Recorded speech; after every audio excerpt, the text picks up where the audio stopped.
Selamat pagi, siang, sore, ataupun malam. Kapanpun kalian menonton video ini, semoga kalian sehat ya. Nama saya Nika Dea Diantari, kelas 11 MIA 1, nomor absen 28 dari SMA Negeri 3 Mataram. Di sini saya akan menjelaskan mengenai perbedaan mikroskop cahaya dan mikroskop elektronik, serta bagaimana cara virus corona menyebar dan cara mencegahnya. Tonton terus ya. Apakah perbedaan mikroskop cahaya dan mikroskop elektron? Mikroskop cahaya adalah mikroskop yang menggunakan cahaya untuk menghasilkan gambar. Fungsi mikroskop cahaya adalah untuk mendapatkan gambar secara lebih detail untuk objek-objek kecil yang tidak bisa dilihat oleh manusia secara langsung. Mikroskop cahaya memiliki kemampuan perbesaran hingga 1000 kali lipat. Perbesaran paling kecil yang bisa dilakukan oleh mikroskop cahaya adalah 40 kali lipat, lalu ratusan kali lipat, 400 kali lipat, dan paling besar 1000 kali lipat. Mikroskop elektron adalah sebuah mikroskop yang mampu untuk melakukan perbesaran objek sampai 2 juta kali, yang menggunakan elektrostatik dan elektromagnetik untuk mengontrol pencahayaan dan tampilan gambar serta memiliki kemampuan pembesaran objek serta resolusi yang jauh lebih bagus daripada mikroskop cahaya.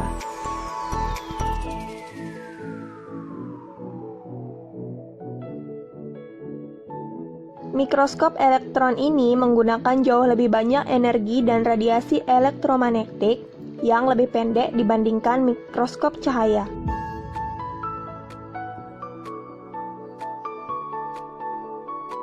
Mikroskop elektron tidak menggunakan kaca, okuler, dan objektif seperti pada mikroskop cahaya.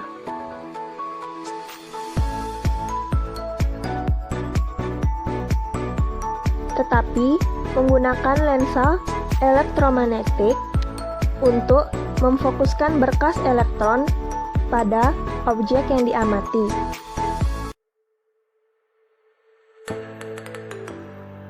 Pada mikroskop elektron, berkas elektron digunakan sebagai pengganti cahaya.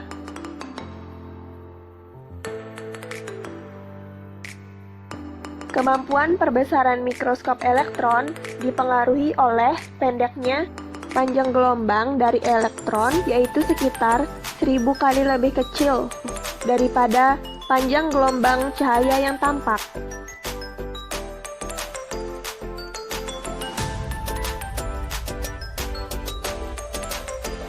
Beginilah proses pengambilan gambar yang dilakukan oleh mikroskop elektron. Oleh karena itu, mikroskop elektron digunakan untuk mengamati virus, salah satunya yaitu virus corona.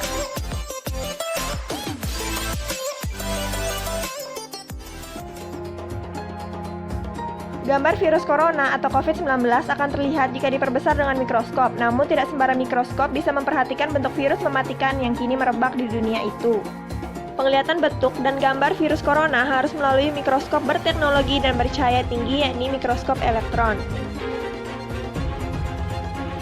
Seperti yang dilakukan oleh peneliti di Amerika Serikat, membuat penelitian mengenai virus yang menyerang lebih dari 70 orang di dunia itu. Ilmuwan National Institute of Health lalu mengungkap bentuk virus corona dengan penglihatan alat mikroskop berteknologi tinggi. Faktanya, virus yang berasal dari Wuhan, Cina, itu tidak bisa dilihat dengan mikroskop biasa.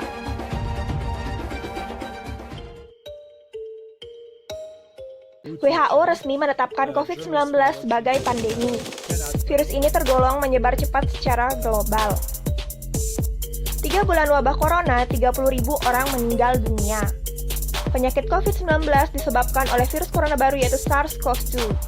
Sebelum COVID-19, dunia telah mengenal penyakit lain. Virus corona menyebabkan SARS dan MERS. Secara umum, orang yang terkena COVID-19, SARS, dan MERS bergejala sama, yakni demam tinggi, flu, batuk, dan gangguan pernafasan. Virus ini mempunyai selubung protein, RNA, dan duri-duri protein. Bagaimana virus SARS-CoV-2 dapat merusak tubuh manusia?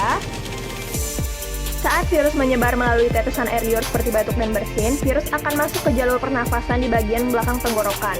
Duri-duri protein menempel ke dalam membran sel. Virus kemudian mereplika diri sangat cepat dan membaca RNA sel untuk menduplikasi RNA-nya sendiri, sehingga sel tidak dapat berkembang untuk kesehatan tubuh, melainkan untuk memperbanyak virusnya. Bagaimana proses virus menyerang bagian pernafasan? Saat virus berkembang dan menginfeksi saluran pernafasan atas, virus menyebabkan nyeri tenggorokan dan batuk kering.